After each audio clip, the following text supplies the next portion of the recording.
सलाम वालेकुम नाजरीन। डॉक्टर मूलराज सर, आपका बहुत बहुत आपके इस पेज पर वेलकम, खुशामदीद। बहुत ही इज्जत व एहतराम के साथ हम आपका खैर मकदम करते हैं। तहरीक शुक्रिया। बकाए उर्दू के इस इल्मी अदबी पेज पर हम रोज शाम की तरह हाजिर हैं। शाम के 5 बज रहे हैं और हम आपके साथ हाजिर हैं आज के मेहमान को लेके। आप सभी जो हमें हर शाम देखते हैं, कभी-कभी कुछ देर होती है क्योंकि टेक्निकली हम चीज़ों को जोड़ने में थोड़ा-सा अ, वक़्त लगा रहे होते हैं या लोग हमसे जुड़ रहे होते हैं, मगर उम्मीद है कि इन सारी चीज़ों के बावजूद आप हमें देखते हैं और पसंद करते हैं। ख़ास तौर पे हमारे जो मेहमान हैं, उनसे बातचीत आप जो देखते हैं वो आपको बहुत पसंद आती है। आज डॉक्टर मूलराज साहब हमारे साथ हैं। आप हमारे हर शाम के डिस्कशन में हमारे साथ होते हैं, लेकिन हम आपके कमेंट तब पढ़ रहे होते हैं। आज आप हमारे रूबरू हैं, ये हमारे लिए बहुत खुशी की बात है। और ये जानना मेरे लिए ज़ाती तौर पे बहुत खुशी की बात है कि डॉक्टर मूलराज जम्मू कश्मीर के हैं और उनकी मादरी ज़ुबान डोगरी है। इसके बावजूद जैसा कि वहाँ पर होता है आमतौर पर कि लोगों को उर्दू पढ़ने का मौका, खुशनसीबी हासिल हो जाती है क्योंकि वहाँ पे इब्तिदाई तालीम का ज़रिया जो होता है, जो ज़ुबान होती है वो उर्दू होती है आमतौर पे। अब तक रही है कम से कम। तो इसी सिलसिले में डॉक्टर मूलराज भी उर्दू के ही सिपाही हैं और उर्दू में ही अब तक उन्होंने काम किया है। उर्दू के आप असिस्टेंट प्रोफेसर हैं गवर्नमेंट डिग्री कॉलेज में और स्टूडेंट्स को पढ़ा रहे हैं उर्दू। ये बहुत बड़ी खिदमत है। उर्दू को आगे बढ़ाना एक उस्ताद के तौर पे ये काम अपने आप में बहुत बड़ा काम है। तो मैं एक बार फिर तहरीक के पेज पर डॉक्टर मूलराज का खैर मकदम करते हुए उनसे पहला सवाल करूंगी। सर, अपने अपनी इब्तिदाई तालीम, अपनी इब्तिदाई ज़िंदगी के बारे में कुछ बताएँ। जी, जी। सबसे पहले मैं तहरीक बकाए उर्दू के तमाम अरकान हज़रात, सामाईन और नाज़रीन हज़रात का दिल की गहराइयों से शुक्रिया अदा करता हूँ। मैं ख़ास तौर पर डॉक्टर इरफ़ान आरिफ़ साहब का मशकूर हूँ, जिन्होंने मुझे इस पेज पर लाइव आने का मौका इनायत किया। मैं मोहतरम डॉक्टर मुश्ताक अहमद वानी साहब का भी ममनून हूँ कि जिन्होंने मुझे लाइव आने के लिए सबसे पहले उन्होंने ही तैयार किया कि आपको हमारे इस पेज पे लाइव आना चाहिए। शायद उन्हीं की वजह से आज मैं यहाँ आपके सामने रूबरू हूँ और मैम आपका भी बहुत बहुत शुक्रिया। मैं जब भी वक्त मिलता है तो रोज़ आपका इंटरव्यू सुनता हूँ।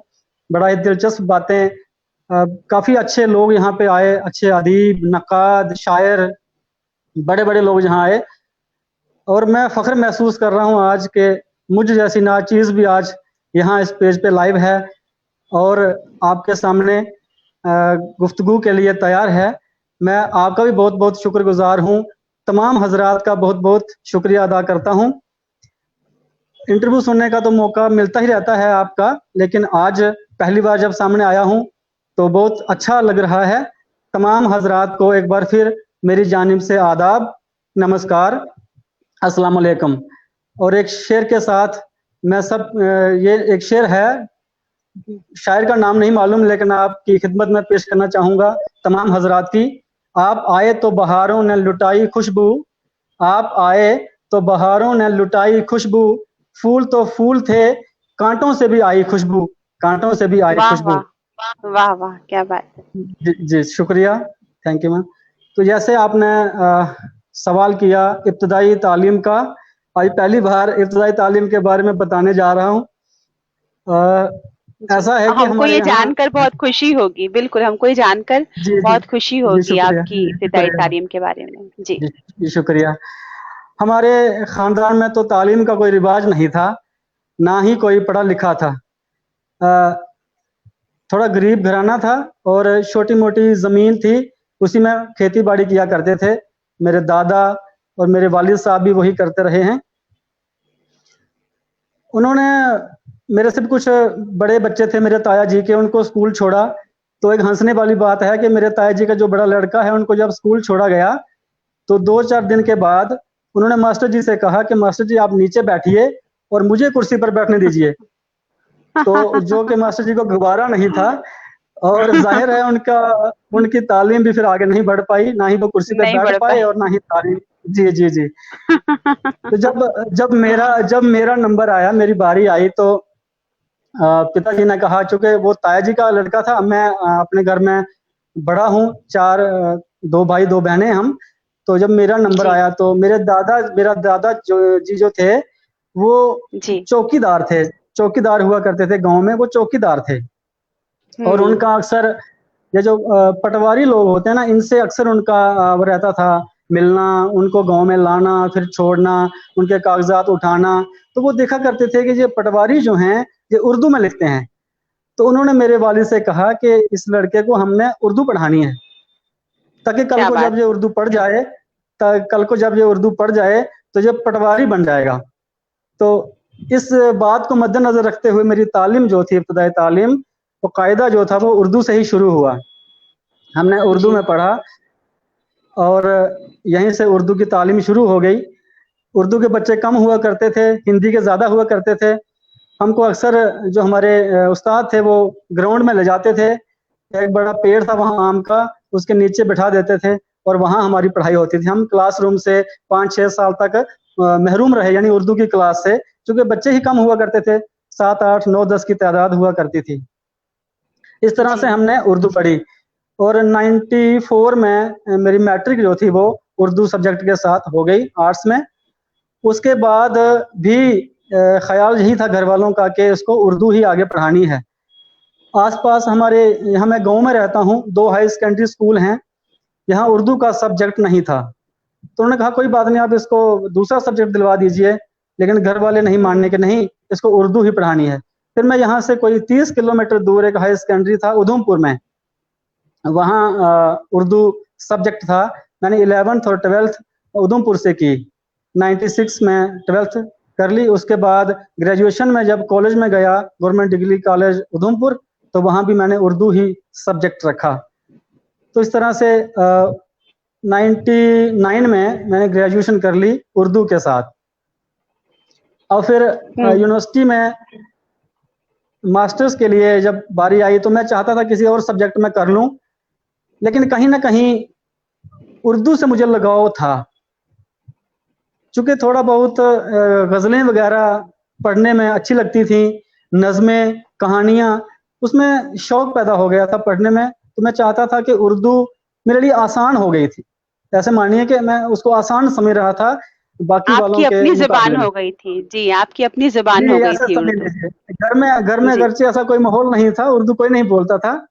मुझे आज भी याद आता है, हमारे जो बुज़ुर्ग थे अ, उर्दू के टूटे-फूटे अल्फाज बोलते थे।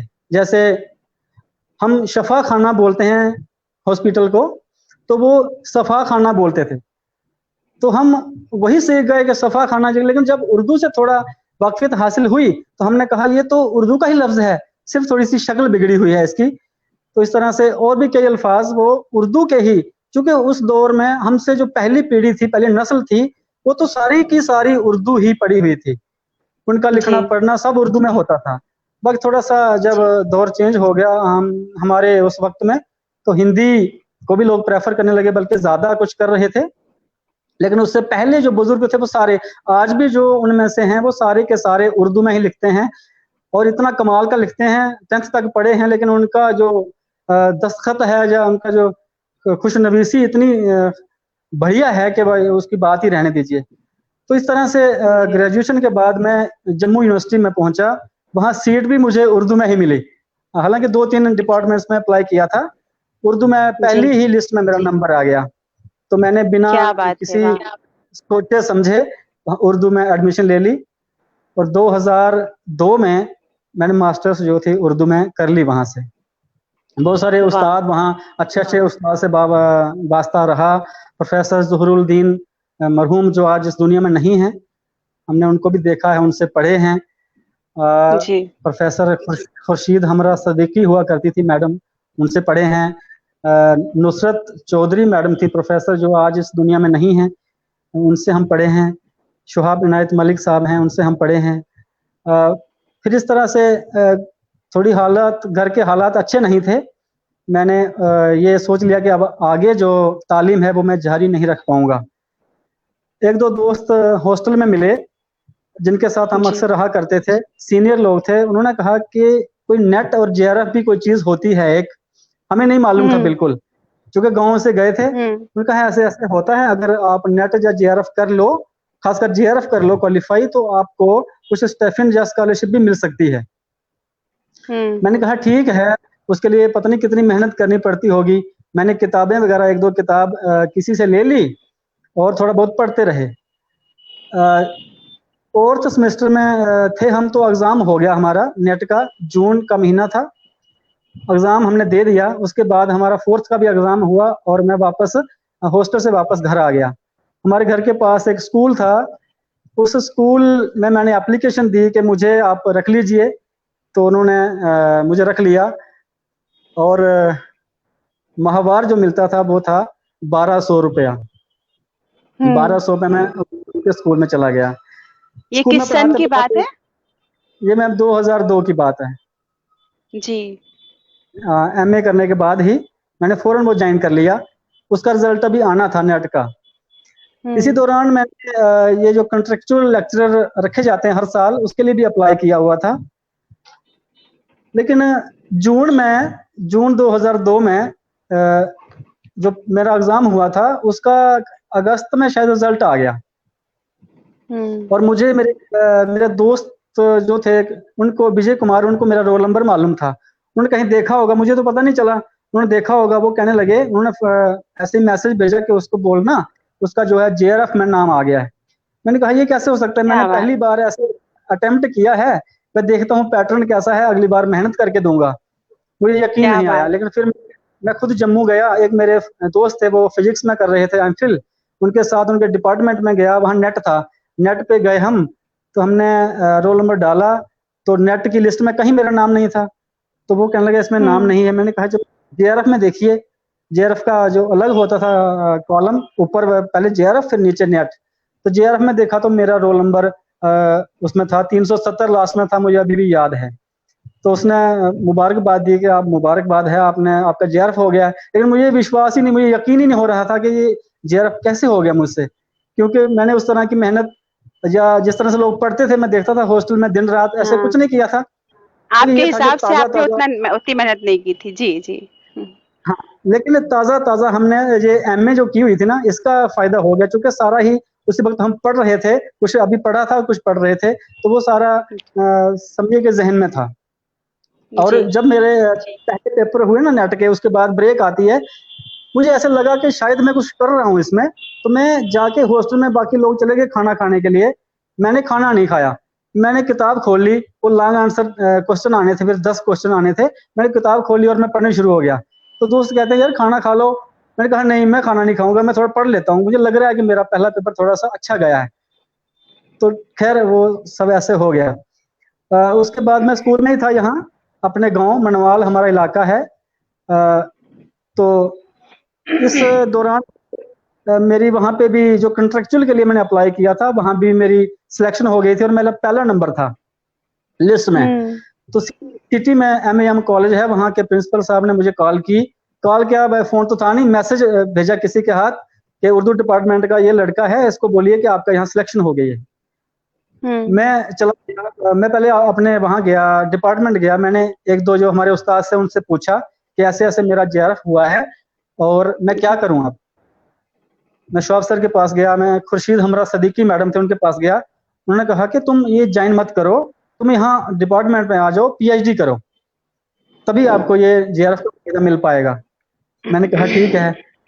मैं कॉलेज में गया तो मैंने सर से कहा, प्रिंसिपल सर से, कि मैं सर ज्वाइन नहीं करूंगा। उन्होंने कहा क्या बात है। मैंने कहा मुझे ऐसे ऐसे पीएचडी के लिए जाना है, तो मैं ज्वाइन नहीं कर सकता। उन्होंने कहा ठीक है, आप एप्लीकेशन लिखिए और रिजाइन दे दीजिए कि मैं ज्वाइन नहीं करता हूँ, इनकार कर दीजिए। मैंने कहा ठीक है। मैंने उसी वक्त एप्लीकेशन लिख के उनको दे दी। मैं यूनिवर्सिटी में आ गया। तो उस वक्त प्री पीएचडी हुआ करता था और उसके बाद पीएचडी, जो एमफिल नहीं होते थे उनके लिए प्री पीएचडी। तो हमारी हुँ, प्री पीएचडी में एडमिशन हो गई। 1 साल का जो कोर्स था प्री पीएचडी का वो किया। उसके बाद बारी आ गई, फिर ये मौजू तलाश करना था तो हमारे जो गाइड थे वो professor सुखचैन sir, professor सुखचैन Singh ji हमारे गाइड मुकर्रर हुए। हम उनके पास चले गए पीएचडी के लिए। तो उन्होंने कहा कि कोई आप भी कोई मौजू तलाश करो और मैं भी करता हूँ। मैंने कहा ठीक है सर। हम ऐसे ही किताब एक ली, वहां देखते देखते देखते 2-3 मैंने लिख लिए, लेकिन पहले नंबर पे मैंने जोगेंद्र पाल वहैसियत अफसाना निगार ही लिखा। तो जब उन्होंने देखा मेरी लिस्ट तो उन्होंने पहले को ही टिक कर लिया। उन्होंने कहा ये ठीक है, आप इसी पे काम करिए। तो इस तरह से मेरी पीएचडी जो थी वो शुरू हो गई। फिर आहिस्ता आहिस्ता जी काम चलता रहा और आगे आगे जी बढ़ता गया। जी। जी डॉक्टर मूलराज जी, आपकी वो आम के और हरे भरे पेड़ों के नीचे लगने वाली वो क्लास टाट पट्टी पे जो जी होती थी, वहां से लेके पीएचडी तक का आपका सफर आपने जो चंद अल्फाज में खत्म कर दिया और चंद मिनटों में खत्म कर दिया, हम समझ पा रहे हैं उसके पीछे कितना तवील सफर है, कितनी मेहनत है, कितना जुनून है और कितनी रातों की नींदें हैं, दिन का चैन सुकून है। माँ बाप का तो खैर उनका आशीर्वाद तो रहता ही है, इसके जी अलावा जी आपकी जो अपनी लगन थी वो बहुत बड़ा उसका अहम रोल था उसके पीछे। और इस पूरी बात के इन पूरी बातों को सुनते हुए मुझे बस ये लग रहा था कि आपने अपने जिस बैकग्राउंड का जिक्र किया, जहाँ तालीम उतना अहमियत नहीं रखती थी, घर का बच्चा स्कूल गया तो उसको टीचर मास्टर की कुर्सी पे बैठना था, क्योंकि उसको ये नहीं मालूम था कि ये कुर्सी पाने के लिए दरअसल पढ़ाई करनी पड़ती है और पढ़ाई के जी बाद जी आपको वो कुर्सी मिलती है जो कुर्सी आपसे दुनिया में कोई दूसरा छीन नहीं सकता है। ऐसी जगह जी से जी निकल के आपका पढ़ाई करना, ज़ाहिर है जिन आपके घर वालों ने, आपके वालिदैन ने आपको पढ़ाई के लिए इनकरेज किया, आपका हौसला बढ़ाया, ये तो बात सही थी। किस्मत की लकीरें भी कहीं न कहीं आपको ले जाती हैं। बिल्कुल बिल्कुल बिल्कुल और मैं उन्हीं को। हर बार आप जो आगे-आगे रहे, आपने कोशिशें जारी रखी, इसका बहुत बड़ा रोल है। और आप जैसे लोग नज़ीर हैं हमारे लिए, आपका जो ये अचीवमेंट है, एक तो छोटा नहीं है, बहुत बड़ा है। सिर्फ पीएचडी कर लेना ही अचीवमेंट नहीं होता, एक नज़ीर बनाना ही उसके पीछे जो असल चीज़ है वो है एक नज़ीर बनाना। आप एक जी ज़ुबान के लिए नहीं जाने जाएँगे या आप उर्दू के सिपाही ही नहीं हैं, आप इल्म तालीम की मशाल हैं। आप इस बात की नज़ीर हैं कि गरीब से गरीब घर का बच्चा अगर चाहे तो वो जी जी खुद डॉक्टर मूलराज बन सकता है और तमाम बच्चों को पढ़ा सकता है। उस घर से आया हुआ बच्चा जिस घर में तालीम पाने का कोई रिवाज ही नहीं था। बहुत बड़ा है और तहरीक जी बकाए उर्दू की ओर से लिखा गया है कि मुबारकबाद तब तो हमने नहीं दी थी आपको, अब लें आप हमारी ओर से शुक्रिया मुबारकबाद आपकी तमाम जो शुक्रिया। आपने अचीवमेंट्स ली। और जनाब हमीदुल्लाह खान साहब आपको देख रहे हैं, जनाब मोहम्मद सलीम साहब देख रहे हैं, जनाब मोहम्मद राशिद खान साहब देख रहे हैं, जनाब मोहम्मद इकबाल साहब देख रहे हैं, अंजुम शाहाब साहब आपको देख रहे हैं, प्रोफेसर इरफान आरिफ साहब आपको देख रहे हैं और जी जी जी जनाब जावेद अहमद खान साहब हैं आपके साथ। तहरीक बकाए उर्दू की ओर से लगातार आपके लिए खूबसूरत अल्फाज दुआओं के रूप में और कमेंट के तौर पे दिए जा रहे हैं। और तहरीक बकाए उर्दू ने एक सवाल भी उठा दिया है कि जो गांव के बच्चे होते हैं वो जी जी फितरतन मेहनती होते हैं और लेकिन पढ़ाई में भी वही अधिक मेहनत कर लेते हैं, क्यों? क्यों पूछा है उन्होंने, उसका जवाब आप ही दे सकते हैं। शायद मुझे लगता है शायद इसलिए कि गांव के बच्चे के पास कुछ बना बनाया नहीं होता है, उसको कमाना होता है हर चीज, उसको कीमत जी पता जी होती है, एक एक जी दाने जी की कीमत पता होती है, उसको हर चीज कमानी होती है, तो उसको मालूम होता है कि उसे हासिल करना है, उसे कुछ कोई चीज जी वसीयत में या विरासत में नहीं मिलने वाली है। बहुत बड़ी जी बात। और हम तहरीक बकाए उर्दू की ओर से आपको सलाम करते हैं बार बार कि आप जैसे लोग, डॉक्टर मूलराज जिनकी मादरी जबान डोगरी है, जिनके जी लिए जी उर्दू वालों से भी आगे निकल कर नंबर 1 पे रहना, ये एक ऐसी चीज है जिसपे हम सलाम करेंगे आपको बार बार। और ये है हमारी हिंदुस्तानी तहजीब। और कमाल की बात यह है कि आपने जो एक किस्सा बताया कि आपके दादाजी शायद पटवारियों के यहाँ वो उर्दू में देखा करते थे, लिखना पढ़ना जी उनका, जी उर्दू को जी जी कभी इंग्लिश इंग्लिश वाला शर्फ हासिल था, वो मयार हासिल था। बिल्कुल अब जहाँ बिल्कुल पर जिन जगह पे वो पढ़ाई और उसको लिखा पढ़ा जाता था कि अगर आप उर्दू पढ़ लेंगे तो आप साहिब बन सकते हैं, आप बहुत आला जी मकाम तक पहुंच सकते हैं, ये बहुत बड़ी जी बात है। जी जी जी और जी हम उसी मयार पे रह के उर्दू की बात करते हैं और उसकी बका और तरवीज की बात करते हैं। अब जी हम जी आते हैं आपके पीएचडी पर। आपने कहा पीएचडी आपने ऐसे की और फिर वो कंप्लीट हो गई।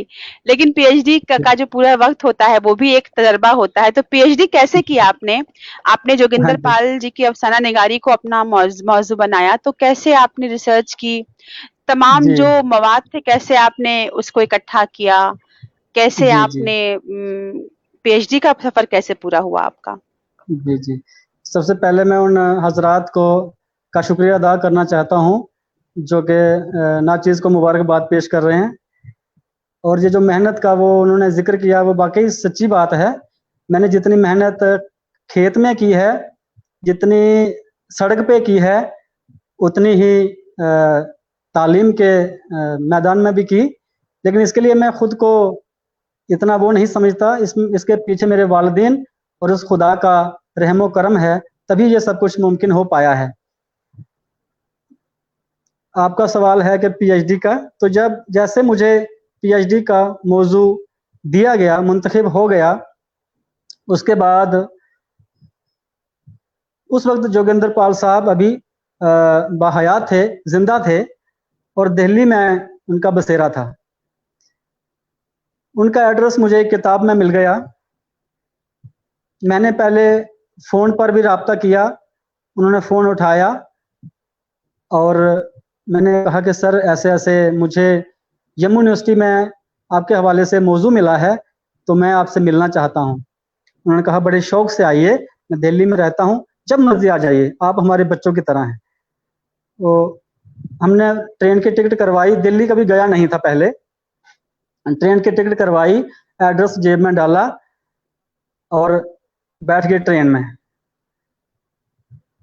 स्टेशन पे उतरे, किसी से पूछा कि कालका जी किस तरफ है? उन्होंने बताया कि ये बस नंबर ये है, आप इसमें बैठिए, अब कालका जी पहुंचेंगे। हम बस में बैठ गए, कालका जी पहुंचे। वहाँ उनका एक अलग से कॉलोनी है, उस कॉलोनी में वो रहते थे। 104 नंबर उनका क्वार्टर था। मैंने ऑटो वाले भाई से पूछा कि भाई साहब इस एड्रेस पे जाना है, तो उन्होंने कहा बैठिए। तो दिल्ली को देख के ऐसे आंखें खुल गई थी कि ये कितना बड़ा शहर है। पहली बार दिल्ली गया था, तो जम्मू से आगे कभी गया नहीं था। चलिए उनके घर पहुंचे, उन्होंने सर अंदर ही बैठे थे और मुझे उनका चेहरा आज भी जब मैं वो याद करता हूँ, उनका चेहरा मेरी आंखों के सामने, बिल्कुल सफेद बाल, सफेद चेहरा और इतना खुशगवार माहौल अंदर का कि मुझे लगा कि मैं अपने ही घर में आ गया हूँ। ये एहसास ही नहीं हो रहा था कि मैं किसी और के घर में हूँ। उन्होंने बड़े इज्जत से बिठाया कि बेटा यहाँ बैठो।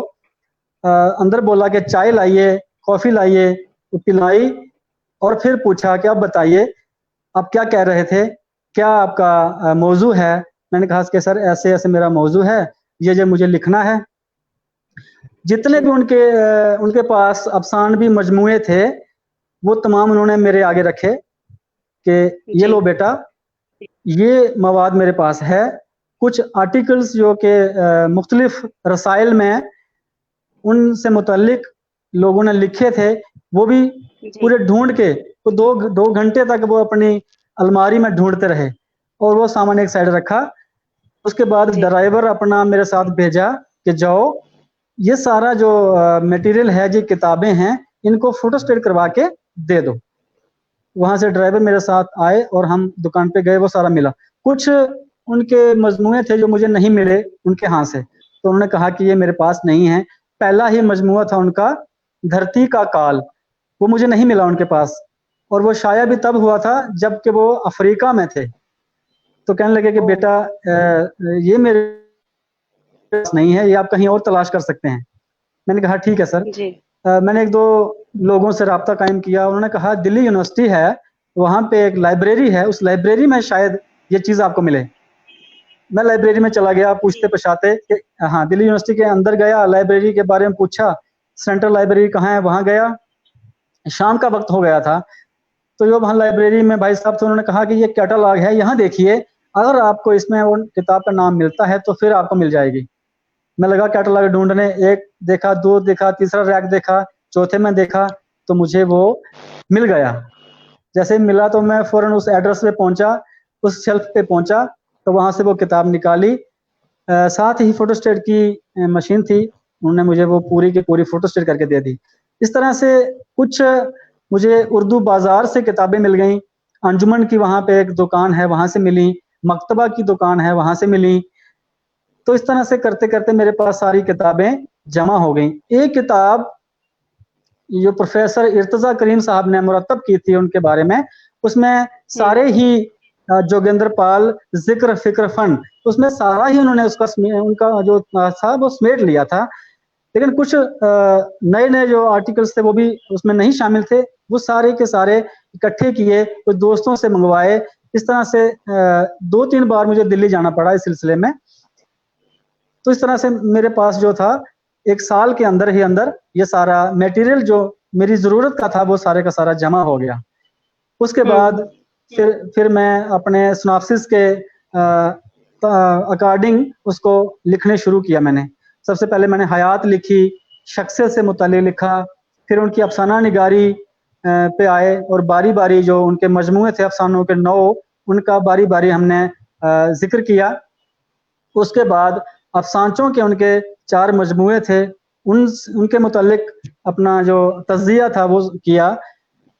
और अगरचे मेरा ये मौजू था जोगेंद्र पाल बहैसियत अफसाना निगार, लेकिन उनकी नावल और नावलेट भी मैंने उसमें शामिल कर लिए।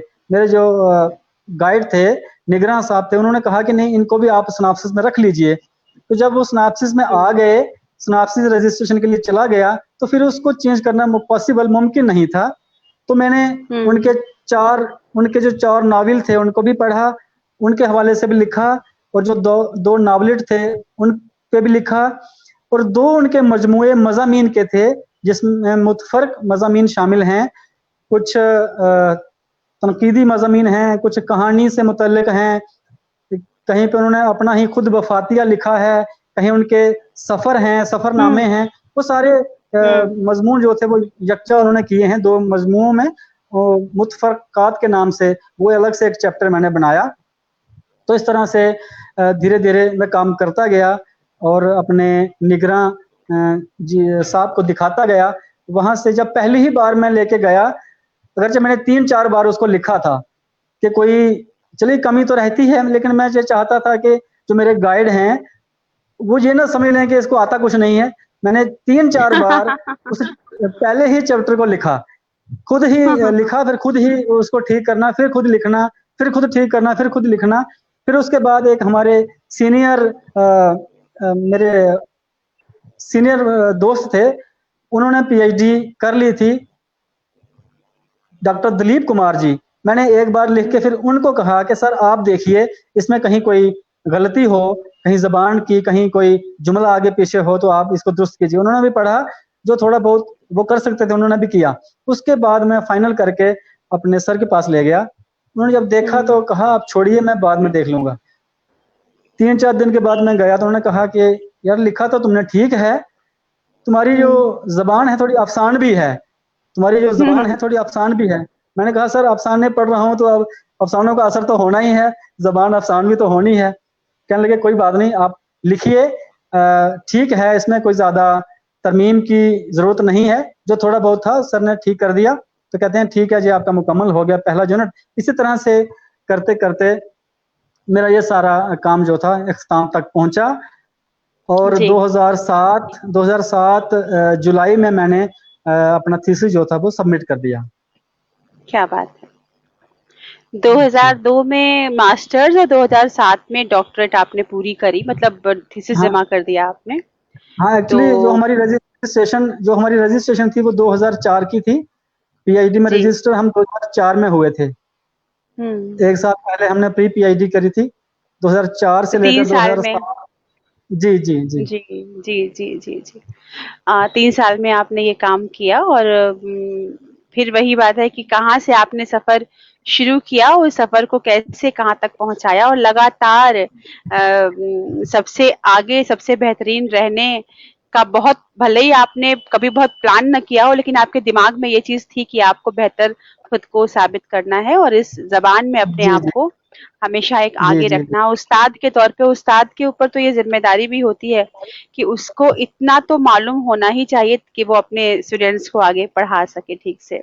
जी जी, बिल्कुल बिल्कुल। अफसानचे अफसानचे या फिर कुछ अफसाने अ, अगर आप जोगिंदर पाल साहब के सुनाना चाहें, ये भी एक फरमाइश आई है कि अगर आपके पास है इस वक्त वो, तो आप कुछ जी सुनाना जी, चाहें तो हम सुनना चाहेंगे कि आपने जिन पर काम किया है, खास तौर पे अफसानचे अगर आप सुना सकते हैं तो। बिल्कुल बिल्कुल सुनाऊंगा मैम, बिल्कुल सुनाऊंगा। जी जी, बिल्कुल हम लोग सुनना चाहेंगे। और ये किताब शाया की है मैंने। इसमें सिर्फ वाह, उनके अफसानों के बारे में और अफसानों के बारे में ही लिखा है। जोगिंदर पाल, जी जी जी। शख्सियत, अहद और अफसाना निगारी। तो इसमें कुछ अफसानचे हम्म शामिल हैं जो मैं आपको बताऊंगा। हम्म। और पहले मैं ये अर्ज कर दूं कि जोगिंदर पाल ही वो शख्स हैं जिन्होंने अफसानचा निगारी के फरोग में नाकाबिले कदर काम अंजाम दिया है।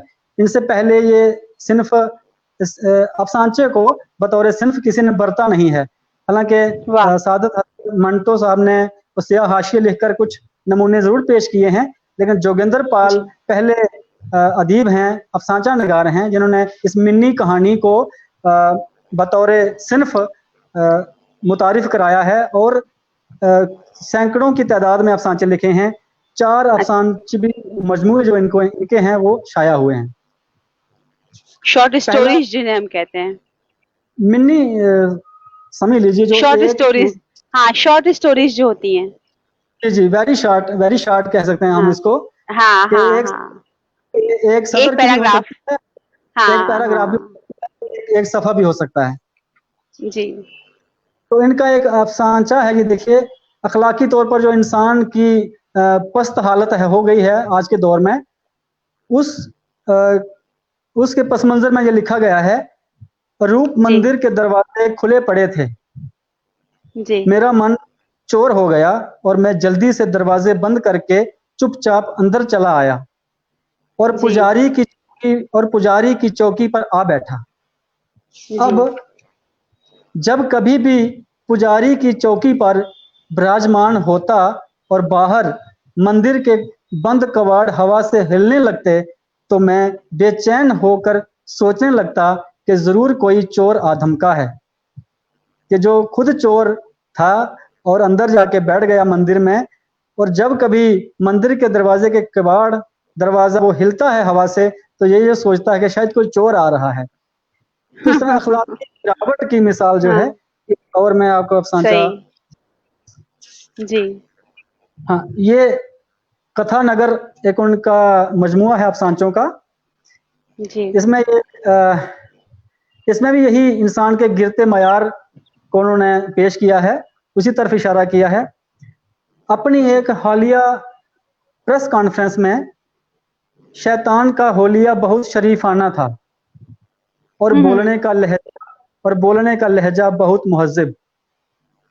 क्या बोल रहा था वो कि अभी तक इंसान मेरी तरकीबों का शिकार था। ये शैतान प्रेस कॉन्फ्रेंस कर रहा है और उसमें ये जी, बोल रहा है कि अभी क्या तक बात है। इंसान मेरी अभी तक इंसान मेरी तरकीबों का शिकार था। वो अखबारी नुमाइंदों को बता रहा था। इसलिए हम्म वो अप, इसलिए वो अपने आप मेरे जहन्नुम की तरफ खींचता चला आया। कि इंसान की हालत ये थी कि वो शैतान की चालों में फंस करके जहन्नुम की तरफ खींचता चला आ रहा था। लेकिन हाँ, अब क्या हो गया है, आगे मुझे बता रहा है कि अब क्या हो गया है। कहता है वो अपनी हारी हारी मुस्कुराहट से इनकी तरफ देखने के लिए रुक गया। शैतान इंसानों की तरफ देखने के लिए रुक गया। जब उसने शैतान ने इंसानों को देखा तो इंसान उससे भी बढ़कर थे। लेकिन अब ये क्या सूरत है बात। कि उसकी तरगीबों का शिकार होकर मैं ही यहाँ उसकी दुनिया में चला आया हूँ। कि अब इंसानों ओह की तरगीबों का शिकार होकर के मैं ही इस दुनिया में आ गया हूँ। अब उनको जहन्नुम में जाने की जरूरत नहीं है, क्योंकि शैतान ही दुनिया में आ गए हैं। क्या तो बात है। इसी मतलब तरह इंसान की शैतानियत से शैतान खुद ही जी शर्मिंदा जी हो जी, गया कि ये बिल्कुल तो मुझसे बिल्कुल बड़े बिल्कुल। शैतान है। हाँ जी। जी पहले वो उनको अपनी गिरफ्त में लाता था, अब खुद उनकी गिरफ्त में आ गया है उनको देख करके, उनकी करतूत को देख करके। और जो साइंसी दौर जो आज है, मैकेनिकी दौर है, उसकी जो प्रोडक्शन है, बेबी ट्यूब ट्यूब वाले बच्चे की यहाँ बात की उन्होंने। वो कहता है कि टेस्ट ट्यूब मेरे कोई बेबीज। जी जी, मेरे कोई माँ बाप हैं नहीं, ना भाई बहन, मेरा किसी से कोई रिश्ता नहीं। क्योंकि आज हम टेक्नोलॉजी के हो गए हैं ना, मशीनों के साथ रह करके इंसान मशीन जैसा हो गया है। और मिसाल यहाँ हम्म। टेस्ट ट्यूब बेबी की दे रहे हैं वो, मुझे किसी का दर्द नहीं, मेरे सारे दर्द सारे आराम जिस्म के हैं, सिर्फ अपने जिस्म के, मेरे कोई रूह नहीं, मैं किसी पाइंदगी को तस्लीम नहीं करता, मेरा किसी खुदा से कोई सरोकार नहीं। कहाँ लोग मानते हैं कि खुदा है, कहते हैं कोई खुदा नहीं है, साइंस कहती है खुदा नहीं है, इंसान भी कह रहे हैं खुदा नहीं है। मैं टेस्ट ट्यूब की पैदाइश हूँ। तो टेस्ट ट्यूब का हम्म। कोई हो सकता दो चार ही हों, लेकिन ये सारे ही टेस्ट ट्यूब की पैदाइश हो चुके हैं। इस तरह की सोच इंसानों की हो गई है, चंद लोगों को छोड़कर बाकी जो है मैकेनिकी हैं, मशीनी हैं। और एक और हम्म। देखिए, जो कि जी। बेखबर, वो भी आज के दौर के इंसान की हालत को बयान कर रहा है कि हम बेखबर हैं, अपने आप में बेसुध हैं, अपनी मौत को जिए जा रहे हैं। ऐसे मान लीजिए कि अपनी मौत को जिए जा रहे हैं। तो इसी बात को लेकर के उन्होंने लिखा है कि मुर्शद ने बड़े चैन से मुस्कुराते हुए अपने मुरीद की तरफ देखा, जो अभी जी। अभी शहर से लौटा था, जो अभी अभी शहर से लौटा था। तो मुर्शद अपने हम्म। मुरीद से पूछते हैं कि शहर में क्या हम्म। देखा पिसरम। तो मुर्शद का जवाब सुनिए, क्या बताऊं हम्म। मुर्शद, ये मुर्शद का जो पीर का मुर्शद है, वो जो उनका यानी शागिर्द है, जिसे वो पिसरम कह के मुखातिब हैं, वो जवाब दे रहे हैं, क्या बताऊं मुर्शद, सबों की मौत वाक़ हो चुकी है, मगर किसी को कतईन इल्म नहीं वो कब का मर चुका है। क्या अल्लाह, बात है, वाह। अल्लाह बड़ा कारसाज है पिसरम, इसीलिए तो लोग अपनी मौत जिए जा रहे हैं। तो इस तरह से बहुत सारे क्या इनके बात। अफसाने हैं, अफसानचे हैं। जब इनको हम पढ़ने लगते हैं तो दिल चाहता है कि आगे आगे चलते चलें, पढ़ते चलें। हम्म। बस इसमें एक तजस्सुस और बड़ी ही दिलकशी रहती एक है इनके फलसफा, अफसानचों में। फलसफा है वो पूरा पूरा एक बिल्कुल एक बिल्कुल बिल्कुल अफसाने बिल्कुल। में। और जी। आप यकीन मानिए, बहुत। कभी कभी इनका अफसानचा पढ़ते हुए जहन में तो समझ आता है कि ये क्या कहना चाहते हैं, लेकिन वो चीज कलम के जरिए मैं बयान नहीं कर सकता। पता नहीं क्या हो जाता है कि वो ऐसा कोई कैफियत तारी होती है कि समझ तो पूरी आ रही है कि ये बात इन्होंने कही है, लेकिन मैं बयान लिख नहीं पा रहा हूँ कि किसको लिखूं कैसे। तो इस तरह कभी क्या कभी बात। कोई मेरे साथ हो जाता है, इनकी कहानियां पढ़ते हुए, इनके अफसानचे पढ़ते हुए। जी। और होता है, किसी किसी कलम में इतना जादू होता है कि शेर लिखें तो दो मिसरे में पूरा पूरी कायनात समेट लें, और अफसानचे लिखें तो कुछ सत्रों में ही सारी बात कह दें। ये बहुत बहुत बड़ा फन है जो ऊपर वाला इससे किसी किसी को नवाजता है। लेकिन डॉक्टर जी जी मूलराज, मैं एक बात और समझती हूँ कि अच्छा लिखा जाना, चाहे वो शेर हो चाहे वो अफसानचे हो, अच्छा लिखना तो एक हुनर है ही, लेकिन जी उन्हें समझ लेना, उन पर काम करना, उन्हें दूसरों तक पहुंचाना, ये उससे बड़ा, उससे कम मतलब कम कोई हुनर नहीं है। क्योंकि वही बात है, बिल्कुल। बड़ी मुश्किल से होता है चमन में दीदावर पैदा। जी। नरगिस नरगिस अगर रहेगी भी हजार। अपने पूरे नूर जी के साथ भी, लेकिन वो जी। हजारों साल वो बेनूरी पे रोती रहेगी, क्योंकि उसको कोई अगर देखने और समझने वाला नहीं है। हाँ, हीरा सही अपना यकीन। अपना मोल रखता है, लेकिन पारखी जो है, जौहरी जो है, अगर वो ना हो तो हीरा लोगों तक पहुंचेगा कैसे। तो जी अगर जोगिंदर पाल सिंह साहब की अफसाना निगारी एक हीरा थी, डायमंड थी, तो जी आपने रिसर्च करके एक जौहरी के तौर पे उसे अपनी तरीके से तराशा और अपने स्टूडेंट्स तक पहुंचाया, अपने लोगों तक पहुंचाया जो इसको पढ़ पाते हैं। जो आपने सुनाए अफसानचे, उसमें ये हमने देखा कि उन्होंने बातों को कंपेरिजन किया है, पहले क्या था अब क्या था, शैतान और जी इंसान का पहले क्या रिश्ता था और अब क्या रिश्ता जी हो गया है। तो एक जी सवाल मेरा आपसे है, अब आप उस्ताद हैं, आप असिस्टेंट प्रोफेसर हैं, और कहाँ से शुरू किया था आपने, मतलब पेड़ के नीचे बैठकर वो आपने पढ़ना शुरू किया, जाने कौन सा ख्वाब आपके वालिदैन ने आपकी आंखों में रखा, फिर आप चलना शुरू किए, आप पहली बार दिल्ली गए, मतलब कितनी चीजें आपने तालीम को पाने के लिए पहली बार की जिंदगी में, और हर जगह अल्लाह के फजल से आप कामयाब भी होते रहे। आज आप खुद टीचर हैं, आप प्रोफेसर हैं, आप अपने समय से अब के समय को, अपने वक्त से अब के वक्त को, अगर जब भी आप दोनों में कंपैरिजन करते होंगे, क्या आपको पढ़ने वालों के जहन में उनकी जो माइंडसेट है उसमें कुछ बदलाव अब मिलता है, क्योंकि अब शायद पढ़ाई इतनी मुश्किल नहीं रह गई है। स्कूल में फैसिलिटीज हैं, अच्छी खासी फैसिलिटीज होती हैं, तो लेकिन अब शायद बच्चे पढ़ाई को उतनी संजीदगी से नहीं लेते हैं, या मैं कहूँ शायद उस्ताद भी उस जैसे नहीं होते जैसे पहले हुआ करते थे। तो पढ़ाई का सिस्टम, तालीम को लेने देने का सिस्टम, स्टूडेंट और टीचर का रिश्ता, जैसा आप लोगों ने जिया होगा अपने वक्त में, जी क्या जी आप जी। आज एक उस्ताद होने के बाद आपको लगता है कि वो है या कुछ बदला है? नहीं, आप सही कह रहे हैं, इसमें बदलाव आया है। जी। तालिब इल्म में भी बदलाव आ गया है और टीचर्स में भी बदलाव आ गया है। जी। पहले मैं आपको बताऊं, सच बताऊं कि मुझे कई बार स्कूल से मार पड़ी है, और घर में हम्म। जाके जब मैं अपने हाथ देखता था तो उसमें सोजिश, स्वेलिंग जैसी होती थी हाथों में, और किसी को बताते नहीं थे कि स्कूल से मार पड़ी है। एक बार गलती से बता दिया था तो घर से भी मार पड़ी। लेकिन आज ये है, आज की हाँ। हालत ये है कि आप किसी बच्चे की तरफ उंगली नहीं कर सकते, उसको हम्म। डांट नहीं सकते। मारना तो दूर की बात है, डांट भी नहीं हम्म। सकते। अगर आपने डांट दिया, उस किसी टीचर ने डांट दिया बच्चे को, तो पुलिस जो है वो आ जाएगी और एक टीचर को, शरीफ आदमी को लेके वहां बिठा देगी। हम्म। जब उस वक्त क्या था कि बच्चे भी पढ़ने के लिए तैयार रहते थे, तो उस्ताद जो थे वो भी पढ़ाई की इज्जत करते थे और पढ़ाते थे और मेहनत करते थे। हम्म। आज का दौर हम्म। जो है वो थोड़ा सा अ, कुछ थोड़ा सा बदला हुआ है। हालांकि सारे ऐसे नहीं हैं, लेकिन कुछ लोग ऐसे सिस्टम में आ गए हैं जो पढ़ाई को इतनी अहमियत नहीं देते हैं, चाहे वो अहमियत बच्चे नहीं हों। दे रहे हैं, शायद जी, इसलिए चाहे कि वो। पढ़ाई को करना अब आपके जमाने से, हम लोगों के जमाने से अब आसान हो गया है ज्यादा।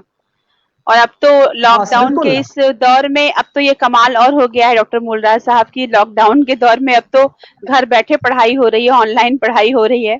अब वो क्लासरूम, वो स्कूल कैंपस, कॉलेज कैंपस, उससे भी जो एक राब्ता रहता था वो भी खत्म हुआ है कुछ महीनों में। अल्लाह करे आगे सब सही हो जाए। एक जी, चीज मैं बिल्कुल। जानना चाहती हूँ, आपकी मादरी जबान डोगरी थी, आपकी बाकी जी, पढ़ाई की और करियर में आपने उर्दू को तरजीह दी, उर्दू को लिया। कहीं जी, कभी जी। आपको लगा हो कि आपको उर्दू नहीं लेनी चाहिए, या किसी और ने कहा हो आपसे ऐसा कि उर्दू के लिए जो मोहब्बत आपके मन में आई थी, क्या केवल इसलिए आई कि ये पढ़ लेंगे तो आपको नौकरी मिल जाएगी, या आपकी कुछ और चीज थी, कोई और प्यार था इस जबान के लिए, इस जबान ने आपको किसी और तरीके से भी खींचा? देखिए, ज़बान तो बहुत ही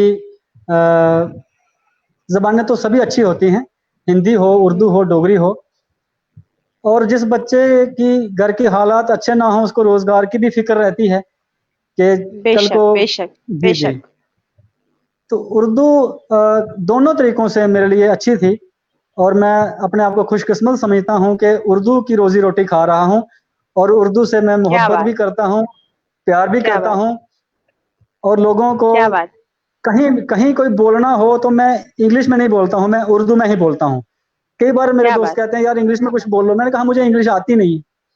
मैं उर्दू का तालिब इल्म हूँ, उर्दू का दीवाना हूँ, उर्दू ही बोलूंगा। चाहे क्या बात! उसमें गलतियां हो, चाहे मुझे बोलना आए या ना आए, लेकिन मैं बोलूंगा उर्दू में, और मैं उर्दू में ही बोलता हूँ। क्या और बात! रही बात स्टूडेंट्स की, तो क्लास में, पहली ही क्लास में मैं उनको बताता हूँ अपनी असलियत कि मैं ये था और आज ये हूँ आपके सामने। और अगर आप भी कुछ पाना चाहते हो तो नेक नेक जी। नीति से काम कीजिए, नेक नीति से पढ़िए। घर वालों की जो मेहनत है उसको रायगां ना कीजिए। वो अपनी कमाई से आपका पढ़ाई का खर्चा उठा रहे हैं, आप पढ़िए। और जो उर्दू बैकग्राउंड का बच्चा आता है, मैं उसको जरूर इस तरफ रागिब करता हूं कि आप उर्दू ही पढ़ें। क्योंकि हिंदी वाला तो हुँ। उर्दू से नावाकिफ होता है, लेकिन उर्दू बैकग्राउंड का जो भी बच्चा एडमिशन के लिए आता है, मैं उसको जरूर ये कहता हूँ कि आप उर्दू में एडमिशन लीजिए।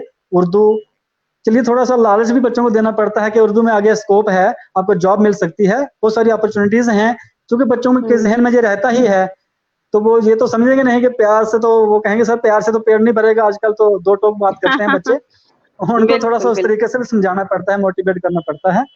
बिल्कुल, तो इस बिल्कुल। तरह से उर्दू के एंड लिए।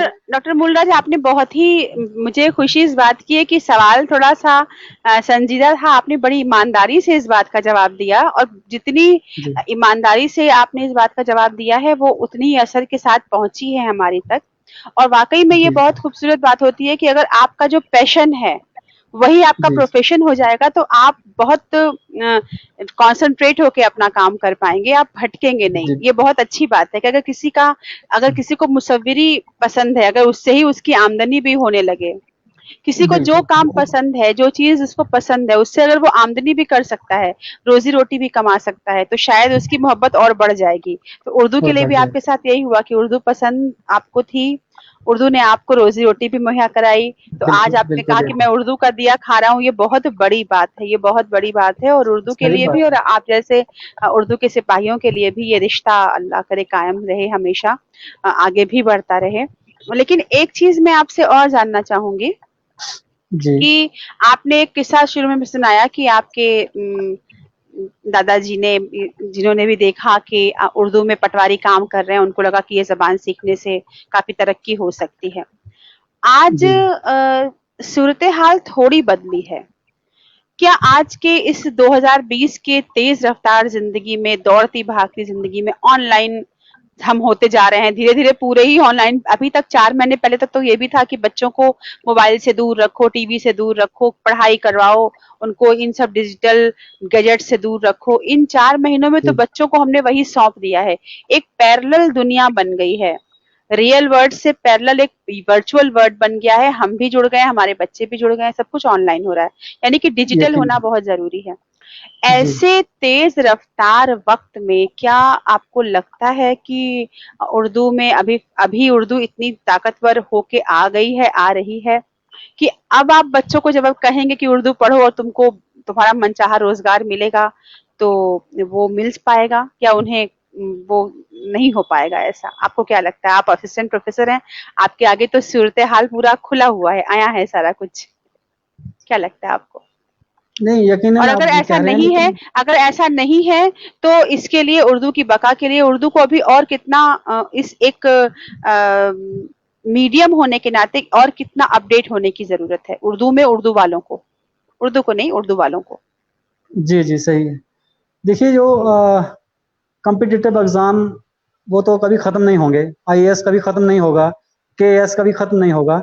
उसमें Urdu as a hmm, subject बहुत मदद कर सकता है किसी भी तालिब इल्म के लिए। कोई आईएएस हम्म, करना चाहता हो, केएएस करना चाहता हो, तो वो अगर उर्दू सब्जेक्ट रखेगा, बहुत सारे लोग मैंने ऐसे देखे जो कि टॉपर आते हैं उर्दू वाले। तो हम्म, ऐसी बात नहीं है कि उर्दू में रोजगार नहीं है, और मीडिया में कहीं भी उर्दू बोलने वाला हो, कहीं भी वो कामयाब हो सकता है। जबान हम्म, कोई भी हो, वो कभी भूखे पेट नहीं रहेगा। वो कुछ, लेकिन क्या ये है बात कि है। उसके लिए मेहनत जरूरी है। हम्म, हम एक नॉर्मल उसमें आ जाएं, मीडियम में आ जाएं, तो ये नहीं है। हमें किसी भी मैदान में जाना होगा तो बेहतर करना होगा, चाहे वो कोई भी सब्जेक्ट होगा। हम इंग्लिश पढ़ के या उर्दू या हिंदी का मसला नहीं है, ये मसला है कि क्वालिटी क्या है, बेहतर हम्म, कहाँ है, बेहतर से बेहतर की तलाश है। तो जो बेहतर होगा क्या वो बात। कामयाब होगा, चाहे वो किसी भी जबान से होगा। उर्दू में भी ऐसे मौके हैं कि बेहतर से बेहतर जो है वो कहीं ना कहीं रोजगार उसको मिल सकता है। ऐसी बात नहीं, मायूस होने वाली बात नहीं है।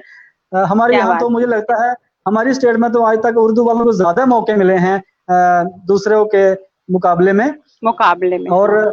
जी जी, और हम ये दुआ करते हैं कि आइंदा भी ये माहौल ऐसा ही बना रहे, उर्दू के लिए मौके ज्यादा मिलें। और लोग हम पे रश्क भी करते हैं कि यार उर्दू वाले हैं, ये तो सारे ही मुलाजिम हो गए, इन सबको जॉब्स मिल गई हैं, हम दूसरी जबान वाले हैं, हमें तो अभी धक्के ही खाने पड़ रहे हैं।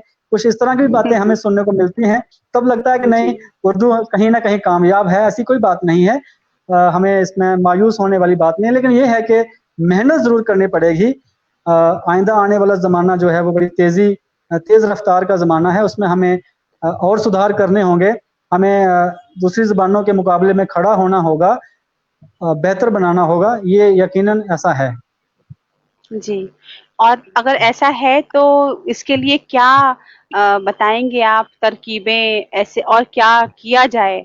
और कौन से रास्ते ऐसे हैं जिनको करके एक आप उस्ताद के तौर पे उर्दू के सिपाही के तौर पे क्या रास्ता देखते हैं? अगर आपको सुझाना हो तो आप क्या जी सुझाना जी। चाहेंगे रास्ते? जी। सबसे पहले तो मैं तहरीक बकाए उर्दू से ही गुजारिश करूंगा कि ये जो सिलसिला है ये कभी ख़त्म नहीं होना चाहिए। और यहाँ जी। अभी तो बात ऐसे जनरल चल रही है, लेकिन बाकायदा जो अदब के टॉपिक्स हैं, मौजू हैं, हम्म। वो वो दिए जाएंगे ताकि बच्चे उससे इस्तेफादा करें। जो घर बैठे हैं, जो स्कूल कॉलेज में नहीं जा पा रहे हैं, उनके लिए रोज ये लाइव सेशन हो 5 बजे, तो क्या बात मुझे है! लगता है और बहुत बेहतर अच्छी होगा। आपकी ये एडवाइस है, बहुत अच्छी एडवाइस है। जी। किसी दिन कोई गजल का आ गया लेक्चर, किसी दिन कोई दूसरी सिनफें जो हैं हमारी नसर की हैं, शायरी की हैं, तो बारी बारी उन पर हम्म। डिस्कशन, आजकल उर्दू में क्या हो रहा है, उसका आज की सूरत हाल क्या है, उनसे भी हमारे तालिब इल्म को वाकिफ होना जरूरी है, ताकि वो अपना माइंड तो वाह! बनाए कम से कम कि नहीं, हम कहीं ना कहीं पहुंच सकते हैं। वो अंधेरे में है, बिल्कुल। उनको असल में कोई वो राह दिखाने वाला नहीं है।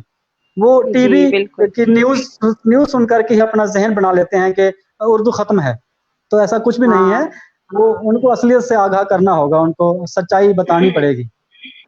जी, बिल्कुल सही और बहुत ही कमाल का आपका ये जो आपकी जो एडवाइस है वो वाक़ई है कि ऑनलाइन क्लास जैसा अगर दिया जा सके किसी जी मौजू पर जो कि ज़रूरत होती है, जो कोर्स के हिसाब बिल से जिसको हम कहते हैं कि कोर्स में जिसको पढ़ाया जाता है, उस हिसाब से अगर जी किया जी जा सके और आप सभी लोग मुझे उम्मीद है कि सदर तहरीक बकाए उर्दू प्रोफेसर इरफान आरिफ साहब आपको सुन ही रहे हैं। आप खुद जी पीएचडी कर चुके हैं डॉक्टर मूलराज साहब।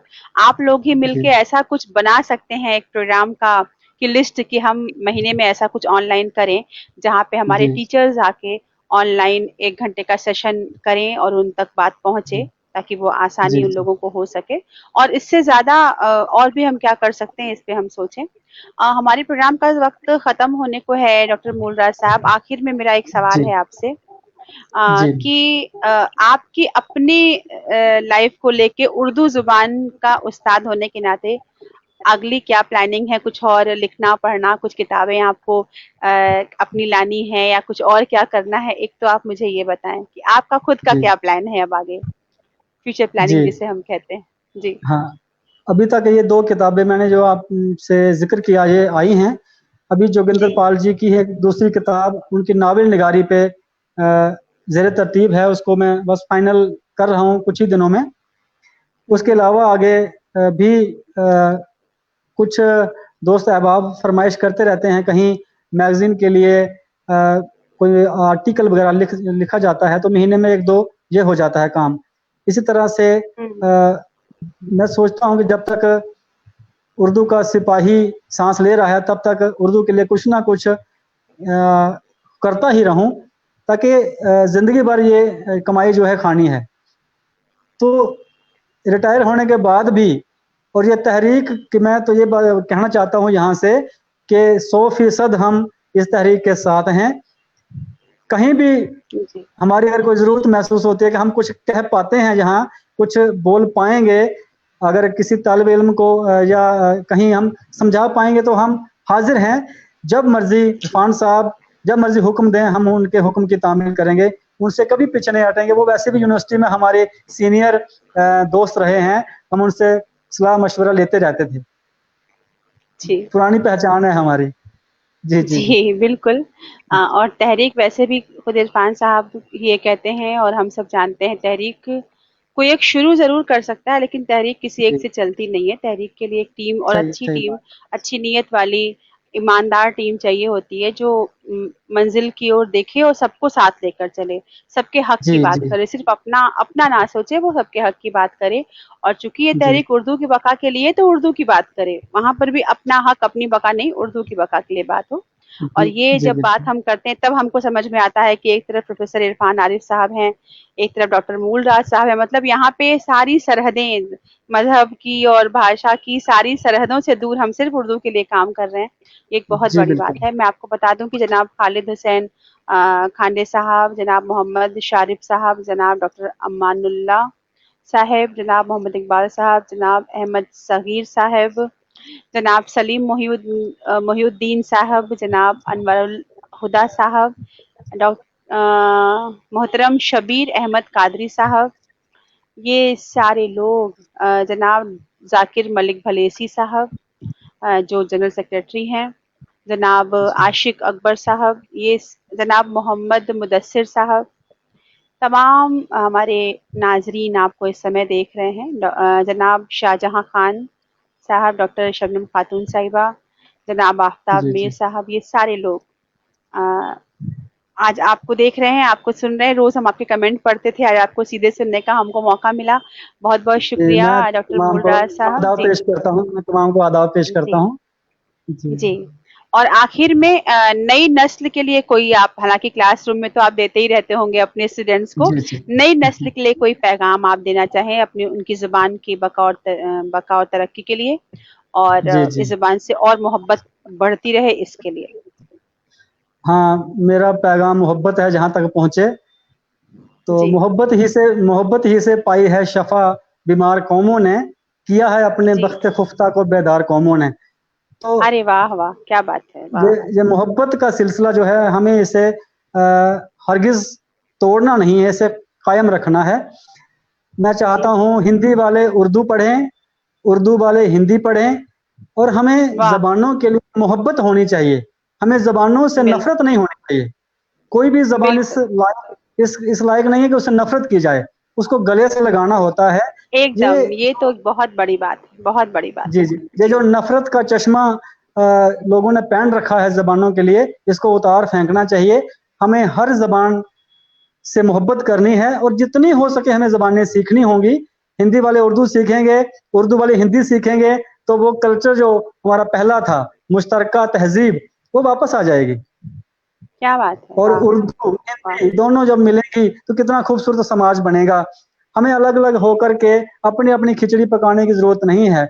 हमें उसको समझना होगा, वो हमें समझेंगे तो कितना बेहतर रहेगा। मेरा पैगाम यही है कि हमें उर्दू से भी मोहब्बत करनी है, हिंदी से भी मोहब्बत करनी है, और दोनों ज़बानों को बराबर आगे लेके चलना है, ताकि दोनों दोनों ज़बानों में के ज़बानों की तरक्की हो, हमारी ज़हनी तरक्की हो, हमारे समाज की तरक्की हो, हमारे शहर की तरक्की हो, हमारे मुल्क की तरक्की हो, और ये खुशहाली जो है वो कायम रहे, जो कि पहले हमारी विरासत थी, और जो आपसी कल्चर हमारा था, वो सारे का सारा वैसे के वैसा कायम रहे। हम यही उम्मीद करते हैं और यही गुज़ारिश करते हैं सामीन से कि वो इस पैगाम को आगे और ज़्यादा बढ़ाएँ। मैं क्लास में भी बच्चों से यही कहा करता हूँ कि किसी से नफ़रत नहीं करनी है, हम सब भाई-भाई हैं, और भाई-भाई ऐसा रवैया, सलूक हमें बनाना है। हमें दूसरे को नहीं देखना है, पहले खुद को ठीक करना है, उसके बाद हम अगले तक अपनी बात पहुँचा सकते हैं। जी, बहुत खूबसूरत बात और बहुत ही ज़रूरी बात कही डॉक्टर मूलराज साहब ने, कि कोई भी ज़ुबान ऐसी नहीं जिससे नफ़रत की जाए, कोई ज़ुबान नफ़रत के बिल्कुल काबिल नहीं, नहीं है। बिल्कुल, आप बिल्कुल नहीं है। जितनी ज़ुबानें सीखें, ये आपकी शख्सियत में चार चाँद लगता है इससे। और बिल्कुल, सबसे बड़ी बात है कि अब जैसे मेरी मादरी ज़ुबान हिंदी है, मैं उर्दू सीखने के लिए बिल्कुल कोशा हूँ, जी, उर्दू जी। पढ़ती हूँ, लिखती हूँ, बोलने की कोशिश करती हूँ। अगर मुझे मौका मिले तो मैं डोगरी भी सीखना चाहूँगी। मुझे जी, अच्छा बिल्कुल। लगेगा कि मैं इस ज़बान में कुछ बोलूँ, कुछ समझूँ, क्योंकि जी, ये कान में मिश्री घोलने वाली ये सारी ज़बानें होती हैं, इंसान को पास लाती हैं। जी, जी, लैंग्वेज जी, इज़ अ जी। Medium of communication. आप जितना जी, आपको भाषाएँ आएँगी, जितनी ज़ुबानें आएँगी, आप उतना ही ज़्यादा लोगों से मिल-जुल पाएँगे, जी, उतने जी। लोगों से उनकी ज़बान में बात कर पाएँगे। तो जी, मैं अगर चाहती हूँ जी, जी, जी, बोलें, बोलें। अगर अगर अगर थोड़ा-सा वक़्त हो तो मैं डोगरी की 2-4 पंक्तियाँ ऐसे गा के सुनाऊँ आपको? बस मैं यही कहने जा रही थी। मैं बस यही, आपने मेरे मुँह की, मेरी ज़ुबान की बात छीन ली डॉक्टर मूलराज साहब। जी, मैं यही जी, जी, कहने ही जी, जा जी। रही थी कि इससे पहले कि हम प्रोग्राम के ख़त्म करने का ऐलान करें आज की शाम, आप डोगरी में या तो कुछ कहें या सुना दें, या डोगरी में ही प्रोग्राम ख़त्म हो रहा है उसके लिए सबको शुक्रिया कह दें। मैं आपसे यही कहने जा रही थी। अभी जी, अभी पिछले दिनों में ही जब ये कोरोना का कहर बरपा था, तो मैंने कुछ जी, लाइनें ऐसे गीत के रूप में लिखी हैं, जो मैं जी, आपकी खिदमत में पेश करना चाहता हूँ। जी, डोगरी में बिल्कुल। है, "ओ मेरे देश दे भैन भराओ, सारे अपना आप बचाओ, बेला समझदारी दा। मेरे वाह! देश दे भैन भराओ, सारे अपना आप बचाओ बेला समझदारी दा। कैसा कैर चुलिया पाई बड़े बड़े दी बस कराई। हाँ, कैसा क्या बात है। कैर चुलिया पाई बड़े बड़े बड़े दी बड़े बस दी बस कराई। कराई। मैं समझ गई कुल इसका मतलब। जी जी जी जी जी कुल जी। मनुखता पर बनी आई समझो दुख बचारी दा। मेरे देश जी दे भैन भराओ तुस अपना आप बचाओ बेला समझदारी दा। झूठे बाके कोला नी डरना लॉकडाउन दा पालन करना। झूठे बाके कोला नी डरना लॉकडाउन दा पालन करना। तांगे ए करोना मरना दुश्मन दुनिया सारी दा। मेरे देश दे भैन भराओ सारे अपना आप बचाओ बेला समझदारी दा। क्या बात है। ट्रबल ट्रबल हिस्ट्री दस्यो सारी कर लिया नहीं आओ बीमारी। कुछ लोग आ रहे थे ना बाहर से जब, तो वो चोरी से हाँ अपने घर हाँ चले जा हाँ रहे थे। हाँ हाँ हाँ हाँ तो हाँ मैं लिखा है हाँ। ट्रबल हिस्ट्री दस्यो सारी अपने कर ले जो बीमारी। मुल चुकाना पौना पारी कन्ने कम गद्दारी दा। मेरे देश दे भैन भराओ सारे अपना आप बचाओ बेला समझदारी दा। हो बेला समझदारी दा। जी जी बहुत शुक्रिया। मेरे मेरे देश के भाइयों बहनों, जी बहनों बिल्कुल भाइयों। बिल्कुल। जी बिल्कुल बिल्कुल। हाँ, और खुद आप को मन बचाओ। से सुने। जी, और हाँ, हमारे जी साथ जी डॉक्टर खुर्शीद अहमद साहब भी जुड़े हैं। मैं जी जी आपको भी बहुत बहुत आदाब कहती हूँ सर। हमारे प्रोग्राम का समय अब खत्म हो रहा है। और देखिए, डोगरी मेरी जबान नहीं है, बल्कि बहुत, अगर मैं जोग्राफिकल कहूँ तो दूर भी है मुझसे, लेकिन समझ जी में क्योंकि इतना प्यार से बोला जाएगा, और कुछ अल्फाज अगर आप समझ जाएंगे और आप ये सोच के रहेंगे कि हमें समझना है इस जबान को, तो आपको समझ में आ ही जाएगा। कठिन कुछ भी नहीं जी होता अगर आप दिल से कहते ना। शहरयार साहब की एक गाने का एक शेर है कि कहिए तो आसमां को जमीन पर उतार लाएं, मुश्किल नहीं है कुछ भी अगर ठान लीजिए। अगर आप जबान बिल्कुल सीखना ही बिल्कुल। चाहेंगे तो बिल्कुल सीख लेंगे। डॉक्टर मूलराज उर्दू में पीएचडी कर सकते हैं। तो जी जी यानी कि आपका किसी मजहब से होना, जबान सीखने ना सीखने का नहीं ऐसा। कभी उसका माप नहीं होता है। जी आप अपने लिए जुबान चुन सकते हैं, जितनी जुबानें आप सीखना चाहें। और उर्दू तो आपके लिए हमेशा एक चीनी जैसी, एक शक्कर, एक चम्मच शक्कर डाल दो हर चीज मीठी हो जाती है। तो उर्दू का तो वही रोल रहा है, सब रिश्तों को मीठा कर देती है, जबान को मीठा कर देती है, आपके लहजे को मीठा कर देती है। ये खासियत है उर्दू की। तो उर्दू की जी बका के लिए ये हर शाम 1 घंटा हम देते हैं। कोशिश करते हैं कि समय पर आए। कभी कभी टेक्निकल वजहों से देर होती है। आज डॉक्टर मूलराज सर के साथ हम लोग यहाँ थे, और एकदम समय पे हम आए, यहाँ पे हाजिर हुए। और इतनी अच्छी बातें बिल्कुल। और सबसे अच्छी बात जो मुझे आज शाम को लगी है, हालांकि हर शाम हम जिन भी शख्सियात के साथ यहाँ रूबरू होते हैं, सब जी जी अपने फील्ड के आला बिल्कुल लोग बिल्कुल होते हैं। सबका अलग बिल्कुल अलग बिल्कुल। अंदाज होता है, तेवर होता है, खुशबू होती है। डॉक्टर जी मूलराज, जी आपका जो अलग अंदाज मुझे लगा, बहुत ही मासूमियत के साथ, एक सादगी के साथ सच्चाई बयान करना, मतलब कुछ ऐसे कड़वे सवाल, तीखे सवाल जो एक सरकारी मुलाजिम देने से थोड़ा बचना भी जी चाहेगा, आपने जवाब दिए, और बहुत ही संजीदगी, ईमानदारी से दिए, और वही जवाब दिए जो सटीक जवाब थे, जिन जो जवाब जी वहां होने चाहिए थे। जी तो हम, बिल्कुल। आप जैसे लोगों से ही तहरीक चल रही है, और तहरीक चलती रहेगी जब तक आप लोगों का सफर जारी है। इस जबान की बका के लिए मैं तहरीक के पेज से आपको सलाम कहती हूँ। आपको शुक्रिया कहती हूँ, आपकी ममनून हूँ कि आपने आज शाम हमें वक्त दिया। और हमारे नाजरीन का शुक्रिया कि आपने हमें देखा, सुना, इस बात को आगे बढ़ाएं। ये पेज है, इसकी जो हम लोग रोज सेशन करते हैं, आप इसको शेयर भी कर सकते हैं। आप इसको अपने बहुत सारे दोस्तों तक आगे शेयर करके इस जी बात को 1 से 2, 2 से 4, 4 से 8, 8 से 16 कर सकते हैं। आप लोगों तक जी पहुंचनी चाहिए ये सारी बातें। तो बहुत बहुत शुक्रिया। हम कल शाम फिर मिलेंगे एक अपने नए मेहमान के साथ। तब तक के लिए हमें इजाजत दें। अपना ध्यान रखें। अल्लाह हाफिज। बहुत बहुत शुक्रिया। सब हजरात का बहुत बहुत शुक्रिया।